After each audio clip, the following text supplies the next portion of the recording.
하였습니다.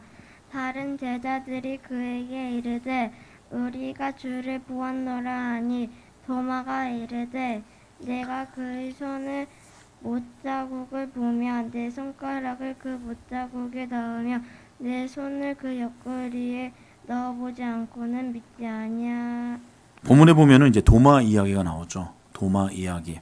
도마는 예수님의 12 제자 중에 이제 한 사람이라는 것을 여러분들이 잘 알고 계실 것이에요.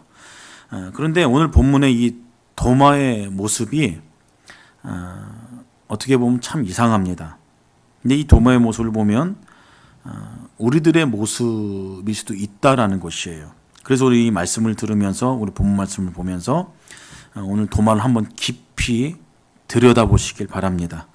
예수님께서 십자가에서 죽으셨어요. 죽으시고 그걸 부활하셨습니다. 부활하신 예수님께서 제자들에게 나타나셨죠. 그리고 도마는 이제 그 장소에 없었어요. 그리고 예수님이 제자들을 만난 후에 그 다음에 이제 도마가 이제 돌아온 그런 상황입니다. 제자들이 말합니다. 도마에게 이야기해요. 너가 없는 사이에 예수님께서 부활하신 예수님께서 이제 다녀가셨어라고 그렇게 이야기를 하죠. 그렇게 전에 말을 해주었습니다. 그때 도마가 한 말이 있어요. 그게 바로 오늘 본문 말씀입니다. 도마가 이렇게 이야기합니다.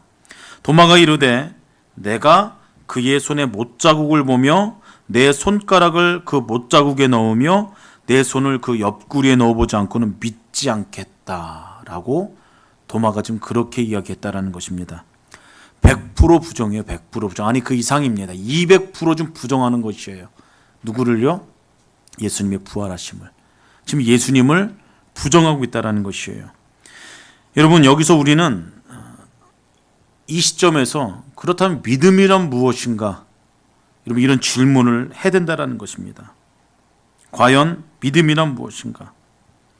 도만 예수님의 제자였어요. 3년간 열심히 예수님을 따라놨던 예수님의 제자였습니다. 예수님이 죽고 난 다음에 제자들에게 예수님께 나타나셨고 그거를 전달받았을 때 도마는 부정했다라는 것이에요. 여러분 믿음이 성립다라면은 많은 요소들이 있습니다. 근데 적어도 저는 2가지 조건이 이루어진다라고 저는 그렇게 말씀드리고 싶습니다. 그래서 오늘 예배 가운데에 스스로 나의 믿음이 어느 정도인가 한번 점검해 보셨으면 좋겠어요. 여러분들은 이 2가지 믿음의 조건을 얼마나 만족하게 채우고 있는가 한번 생각해 보시는 시간이 됐으면 좋겠습니다. 첫 번째는 무엇이냐면은 예수님을 신뢰하는 마음입니다. 예수님을 신뢰하는 마음. 여러분 예수님을 얼마나 신뢰하시는지요? 여러분들의 삶 가운데, 인생 가운데에 마음으로 또 영적으로 또 무슨 일을 할 때 예수님을 얼마나 신뢰하십니까? 그리고 현재 여러분들이 예수님을 신뢰하고 그 신뢰의 수준으로 여러분 스스로가 만족하고 계십니까? 여러분 살다가 아주 어렵고 힘든 사건을 만나고 그런 일을 만났을 때 예수님께 의지하는 그 의존도는 얼마나 되십니까? 그 강도는 얼마나 되세요? 여러분 이 질문의 답이 저와 여러분들의 믿음의 기초가 된다는 것이 기초가. 여러분들이 만족할 만큼 저 예수님 신뢰합니다. 전 그렇게 인생을 살아가고 있습니다. 저희 신앙의 여정 가운데는 저는 예수님 한 분밖에 없어요. 그렇게 예수님을 바라보고 신뢰하고 있다라면은 여러분 별 문제 없습니다. 아주 좋은 믿음이에요. 근데 실상 오늘날 그리스도인들의 삶을 보면은 믿는다고 다 이야기합니다.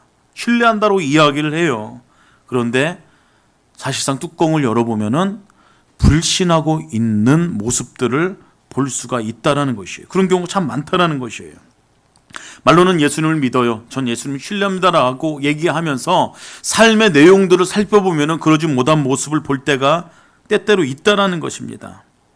내가 예수를 믿는다라고 고백하면은 전적으로 예수님을 신뢰하셔야 돼요. 전적으로 예수님을 믿어야 된다라는 것입니다. 예수님을 전적으로 신뢰한다라는 것은 다른 게 아니에요.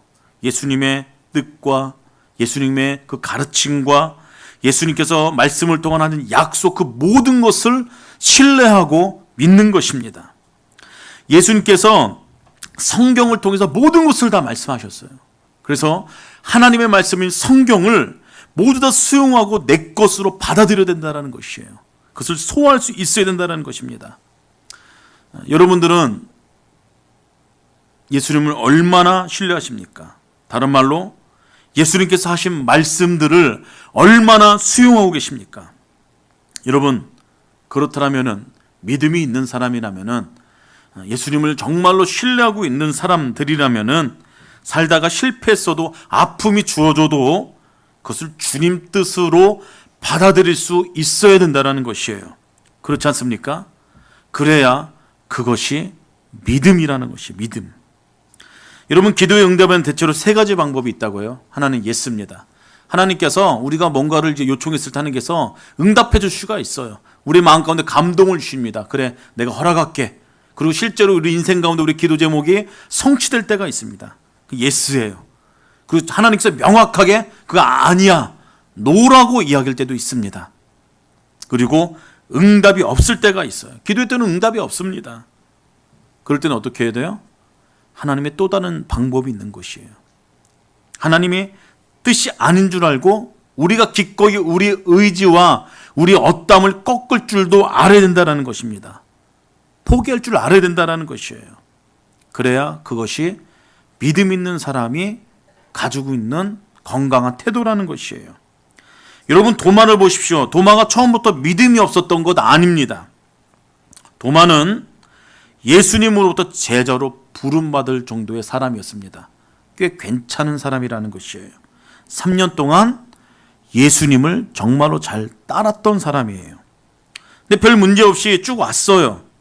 그런데 오늘 본문을 보니까 예수님께서 죽으신 다음에 부활하신 다음에 제자들로부터 그 이야기를 듣지 않습니까? 그러면서 도마의 반응이 예수님을 완전히 부정해버려요. 완전히 부인해버려요. 오늘 본문을 보면 그렇지 않습니까? 부정으로 일관합니다. 믿지 않아요. 예수님을 신뢰하지 않습니다. 도마는 예수님을 몰라도 그렇게 모를 수가 없었다라는 것이에요. 여러분, 예수님께서 제자들에게 죽음 이후에 계속해서 말씀하셨어요. 나는 죽고 3일 만에 부활한다. 나는 죽고 3일 만에 부활한다. 살아난다. 그렇게 부활을 외쳤는데도 도마는 철저하게 지금 부정하고 있다는 것이에요. 예수님에 대한 신뢰의 기반이 전혀 없습니다. 예수님께서 하신 말씀에 대한 신뢰의 기반이 전혀 없는 것이에요. 그러니까 실패하고 넘어진 것입니다. 예수님의 말씀을 철저하게 신뢰해야 되는데 지금 본인이 생각하는 생각에 의존합니다. 상황에 의지해요. 본인의 감정에 집중하고 있다는 것이에요. 여러분, 믿음은 무엇이에요? 제가 말씀드렸지만 예수님을 전적으로 신뢰하는 것입니다. 예수님의 가르침, 약속, 예수님의 신성, 능력, 기도의 응답, 예수님은 하나님의 아들이 되시고 나의 구주가 되시고 그 모든 것을 믿는 것입니다. 내 인생을 송두리째 예수님께 맡겨드리는 것이에요. 그것이 믿음이에요. 도마는 3년 동안 예수님을 따라다녔습니다. 근데 예수님을 믿지 못했어요. 이것이 도마가 처한 상황이었습니다. 그리고 도마의 한계였다는 것이에요. 오늘 평생 예수를 믿는다고 말하는 사람들이 참 많이 있습니다. 근데 도마와 같은 신앙을 가진 사람 얼마나 될까요? 그러니까 예수를 믿으면서 갈등도 많다라는 것이에요. 갈등도 많다. 여러분, 코로나 팬데믹으로 인하여서 수많은 사람들이 고통 가운데에 있습니다. 있었고 또 지금도 고통 가운데 있는 이들이 있어요. 여러분, 이것을 어떻게 해석하시겠습니까? 갑자기 들이닥친 전염병, 그로 인한 수많은 전 세계가 고통받지 않았습니까? 여러분, 이거 어떻게 해석하시겠어요? 한두 달 안에 한 가정 안에 큰 어려움이 경험되어졌어요. 제 친한 동생입니다. 여러분 다 아시는 이제 사람인데 동생이 죽었어요. 코로나로. 원래 지병이 있었습니다. 근데 동생이 하루아침에 코로나로 하나님의 부름을 받았어요. 그러면서 한 달 조금 넘어서 안 돼서 그 어머니가 그것 때문에 고통 가운데 있다가 식사도 못 하시는 가운데 코로나 걸리셨어요. 그리고 바로 또 하나님의 부르심을 받았습니다. 줄초상이 난 거죠. 코로나 때문에. 여러분 이거 어떻게 하시겠어요? 하나님을 섬기던 사람들입니다. 어떻게 해석하시겠냐는 거예요. 여러분 이런 일들은 인류가 처음 겪는 일도 아니고 죄송하지만 마지막도 아닙니다.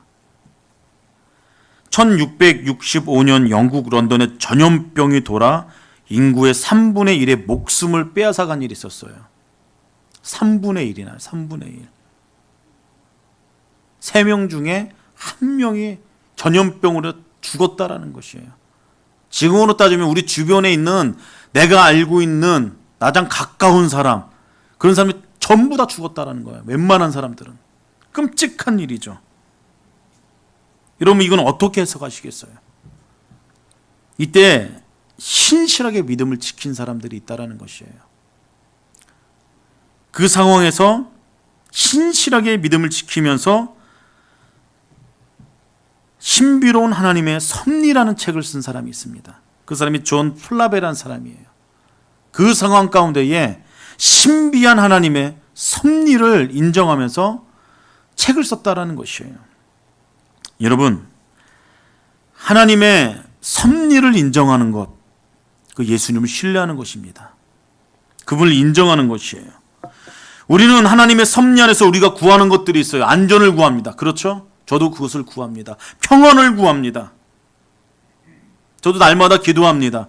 저희 가정과 제 인생과 또 세움교회, 우리 교회 한 가정 한 가정 한 사람 한 사람 가운데에 세상에서 누릴 수 없는 하나님의 보호하심과 안정과 그 평안을 허락해달라고 날마다 기도해요.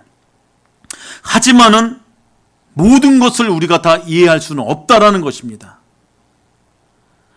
그분께서 행하시는 섭리 가운데에 우리는 모든 것을 다 이해할 수 없지만 중요한 것은 우리는 하나님의 다스림 가운데에 섭리 가운데에 분명히 있다라는 것이 그게 진리인 것이에요. 여러분 섭리라는 것은 하나님의 주권을 인정하는 것입니다. 우리의 인생에 일어나는 모든 일은 하나님의 어떠한 목적 안에 다 주어진다라는 것이에요. 그것이 하나님의 섭리를 인정하는 것이에요. 로마서 8장 28절에 이런 말씀이 있습니다. 우리가 알거니와 하나님을 사랑하는 자 곧 그의 뜻대로 부르심 입은 자들에게는 모든 것이 합력하여 선을 이룬다라고 말씀하고 있어요. 무슨 얘기예요?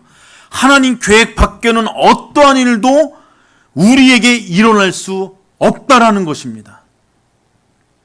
우리에게 일어나는 모든 일들은 그것이 기쁨이든 슬픔이든 하나님의 계획 안에 모든 것이 다 이루어진다라는 것이에요.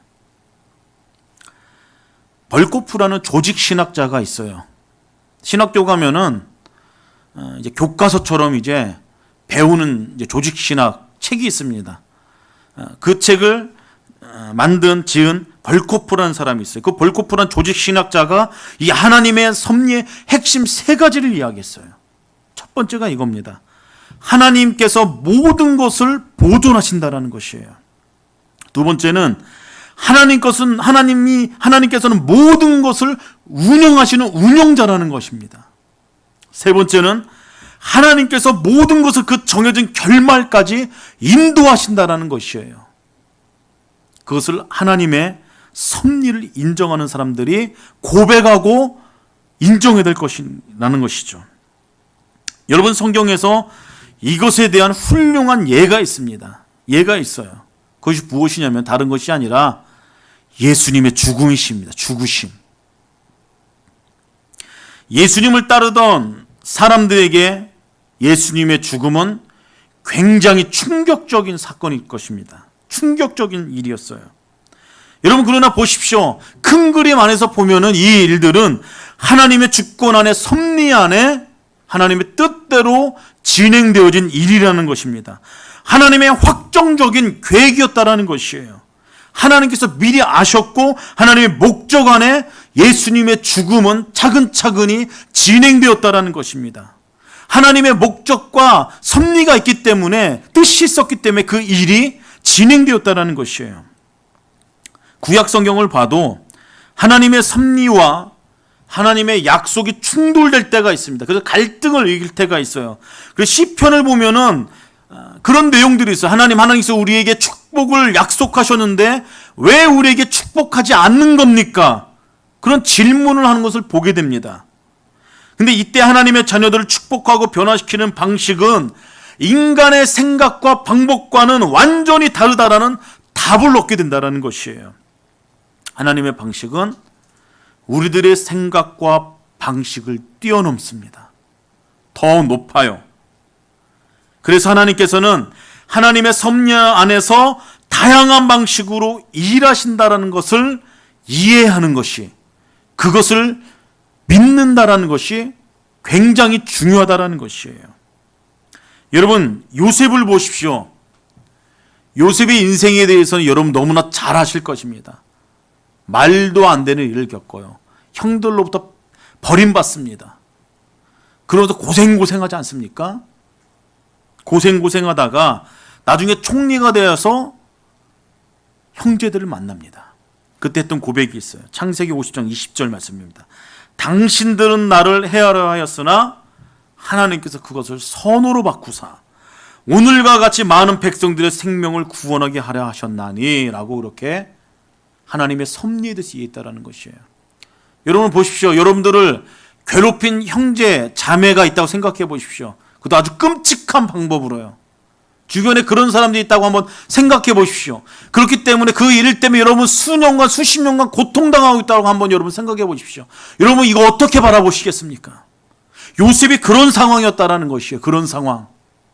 그런데 그것을 후에 보니 하나님의 섭리였다. 하나님의 어떠한 명확한 뜻과 목적이 있었다. 요셉은 그것을 발견하고 형제들에게 지금 그렇게 이야기했다는 것이에요. 저도 요즘에 굉장히 머리가 복잡합니다. 여러분 개척한 지 1년 반 됐습니다. 1년 반 된 상황에서 사실 이제 장례가 일어나지 않았으면 좋겠는데 지금 장례가 오늘까지 이제 세 번째입니다. 안타까운 죽음이에요, 다. 물론 다 하나님 품으로 가신 거기 때문에 천국 환송식으로 그렇게 예배를 드렸기 때문에 슬픔과 기쁨이 교차하는 그런 일들이었습니다. 한혜숙, 한혜진 집사님의 어머니를 먼저 보내드렸고 그다음 방 집사님 얼마 전에 보내드렸어요. 오늘 유건사님 이제 부친상이 오늘 있습니다. 얼마 제가 2주 전인가 제가 신방을 했었습니다. 그러고 나서 이제 일주일이 좀 넘어서 이제 돌아가신 건데, 그러고 나서 이제 유건사님 이제 부친 되는 분께서 새벽에 이렇게 쉬려고 나서 저희 어머니가 이제 쓰러지지 않으셨습니까? 저는 이제 머리가 복잡해요. 하나님, 왜 이런 일이 일어납니까? 사실 방 집사님 같은 경우도 본인들이 고백한 고백이 아직까지 귓가에 이제 맴돌아요. 제가 주님을 위해서 세움교회를 헌신하고 싶은데 왜 상황이 이렇게 된지 모르겠습니다. 근데 제가 내린 결론은 이것이에요. 상황에 따라서 저의 감정을 대입시켜서는 안 된다는 것입니다. 하나님을 신뢰한다는 것이 더 먼저예요. 예수님을 신뢰한다는 게 더 먼저예요. 지금 이 상황 가운데 하나님의 섭리가 분명히 있다는 것입니다. 지금 머리가 복잡하고 생각하기도 싫어요. 그런데 시간이 흘러서 보면은 하나님과 뜻과 섭리는 분명히 있다는 것입니다. 요셉이 후에 그렇게 고백했던 것처럼, 믿음의 선진들이 그렇게 고백했던 것처럼요. 주변에 많은 전화를 받아요. 근데 저는 그것보다 더 정확한 대답은 이거라고 생각합니다. 이 상황에서 지금 어려운 상황이지만 하나님의 일하심을 바라보면서 기도하십시다. 전 이것이 더 성경적이라고 봐요. 그리고 두 번째 요소가 있습니다. 두 번째 요소는 십자가를 이해하는 일이고 그리고 그것을 따르는 일입니다. 십자가는 고난의 상징이고 아픔의 상징이고 고뇌의 상징 아닙니까? 근데 신앙생활 하는데 여러분 십자가를 빼놓으면은 믿음이 성립될 수 없다라는 사실을 기억하시길 바랍니다. 우리들이 기도할 때 대부분 십자가를 빼놓고 다른 부분을 기도할 때가 참 많이 있을 수도 있습니다. 안일과 평안과 풍성함을 구합니다. 나쁜 건 아니에요. 구하셔야 돼요. 하나님의 보호하심과 인도하심을 구하셔야 돼요. 그러나 거기에 십자가가 빠져서는 안 된다는 것이에요. 여러분의 기도의 내용을 한번 살펴보십시오. 대부분의 하나님께서 우리의 인생을 지키시고 보호하시는 것 외에 또 무엇을 기도하십니까? 하나님, 저는 젊습니다. 하나님께서 이 건강을 주시는 것입니다. 그러니까 필요하시면은 저를 주님의 도구로 사용하여 주시옵소서. 그런 내용이 있어야 된다는 것이에요. 하나님은 저에게 풍성한 재정을 주셨습니다. 이 하나님께서 주신 것입니다. 그러니 하나님께서 필요하시면은 저를 통해서 이 재정들을 선교주로 흘리게 하여 주시옵소서. 이런 고백의 내용이 있어야 된다는 것이에요. 주님, 제게 시간이 많이 있진 않습니다. 하지만 필요하시면은 제가 주님을 위해서 저의 시간을 드리겠습니다. 순종하겠습니다. 여러분, 이런 기도의 내용이 있는 것이 기도 속에 십자가가 들어있다는 것입니다. 내가 하나님의 능력을 알고 하나님의 사랑을 알고 하나님의 지혜를 알고 예수님의 하나님의 아들이라고 그걸 아는 것, 여러분, 이 아는 것은 사실상 타 종교인들도 그렇게 알고 있어요. 하나님이 어떤 분인지, 예수님이 어떤 분인지 다 종교인들도 그렇게 알고 심지어 사단도 알고 있다는 것이에요. 그래서 안다라는 것에서 멈추는 것, 여러분 그것을 뚫고 지나가셔야 돼요. 믿음은 아는 것이 아닙니다. 십자가를 이해하고 십자가를 지는 인생을 살아간다라는 것이에요. 십자가 안에서 살아가면서 하나님의 섭리를 신뢰하고 그 섭리를 기억하면서 살아가는 것이 성도들이 가져야 될 믿음이라는 것입니다. 믿음의 요소라는 것이에요. 그래서 신앙생활하면서 평안만을 구하고 형통만을 구하고 넉넉함과 부유함과 화려함만을 구하는 여러분 그런 신앙의 태도라면은 그건 반쪽짜리예요. 반쪽짜리. 그 어디에 십자가가 없다라면은, 주님의 뜻이 없다라면은 그건 반쪽짜리라는 것입니다. 오히려 주님의 뜻에는 여러분 형통과 평안과 화려함보다는 오히려 고난이 수반된다라는 것이에요. 십자가가 수반되는 경우가 더 많다라는 것입니다. 그렇기 때문에 우리는 그렇게 고백해야 돼요. 주님, 섭리 안에 주님의 뜻을 이루는 우리가 되게 하여 주시옵소서. 가룟 유다를 보십시오. 예수님이 혁명을 일으킬 것만 같았어요.